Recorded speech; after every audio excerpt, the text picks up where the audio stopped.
ایک بات ہماری یاد رکھنا، کسی نے ابن سینا سے پوچھا کہ آپ کے دن کیسے کٹ رہے ہیں، آپ کے دن کیسے گزر رہے ہیں؟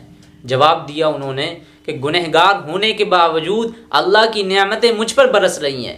اب میرے سمجھ میں نہیں آتا کہ ہم اللہ کا شکر کس بات پر ادا کریں، نعمتوں کی کثرت پر یا گناہوں کی پردہ پوشی پر۔ بات یاد رکھنا۔ آج میں آپ لوگوں کو ایک بات بتلاتا ہوں، زندگی میں ایسے لوگ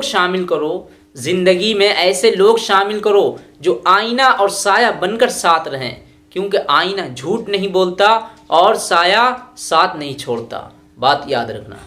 بات ہماری یاد رکھنا، سمجھداری کی باتیں صرف دو ہی آدمی کرتے ہیں۔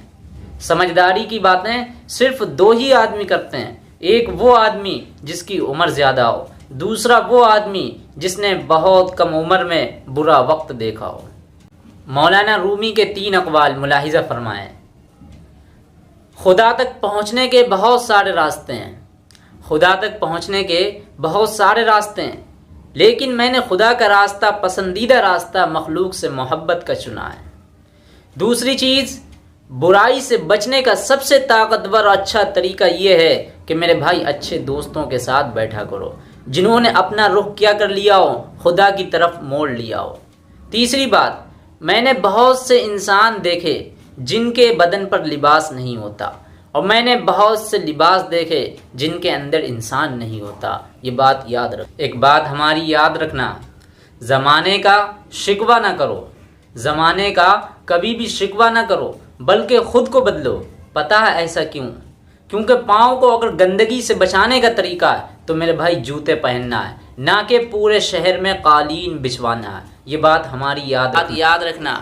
اگر کسی بیماری یا آفت کا آنا عذاب کی نشانی ہے تو پھر یاد رکھنا حضرت ایوب علیہ السلام کبھی بیمار نہیں ہوتے۔ اگر بے تحاشا نعمتوں کا آپ کے پاس ہونا اللہ کی طرف سے انعام کی علامت ہے تو پھر میرے بھائی فرعون، قارون، حامان، ان جیسے لوگوں پاس تو بے شمار نعمتیں تھیں۔ میرے بھائی یہ دنیا امتحان کی جگہ ہے۔ کیا ہے؟ دنیا امتحان کی جگہ ہے۔ یہاں پر کسی کو مال و دولت دے کر آزمایا جاتا ہے تو کسی کو مشکلات اور پریشانیوں میں صبر کر کے آزمایا جاتا ہے کہ وہ کتنی ہماری مشکلات اور پریشانیوں میں صبر کر رہا ہے۔ اللہ آزماتا ہے۔ یہ دنیا امتحان کی جگہ، ایگزامینیشن ہال ہے۔ یاد رکھو۔ بات ہماری یاد رکھنا، اخبار نیوز پڑھو گے تو میرے بھائی صرف آپ کو حکومت کی طاقت کا پتہ چلے گا۔ اخبار، نیوز پیپر اور جو کچھ بھی سنو گے آپ کو صرف حکومت کی طاقت کا پتہ لگے گا، لیکن میرے بھائی آپ قرآن کو ترجمے کے ساتھ سمجھ کر پڑھو گے تو میرے بھائی اللہ کی طاقت کا پتہ چلے گا۔ یہ بات ہماری یاد رکھنا۔ 3 چیزوں کی دوستی آپ کے لیے نقصان دائق ہے۔ 3 چیزیں کون سی ہیں؟ نمبر 1 نفس، نمبر 2 زندگی، نمبر 3 مال۔ یاد رکھو، نیکی ایک ایسی شمع ہے جو دوست اور دشمن دونوں کے گھر میں اجالا کرتی ہے۔ اس لیے میرے بھائی نیکیاں کرو، اچھائیاں کرو۔ ایک بات یاد رکھو، آدمی کی فطرت ہوتی ہے کہ وہ اپنی تعریف سن کر خوش ہو جاتا ہے۔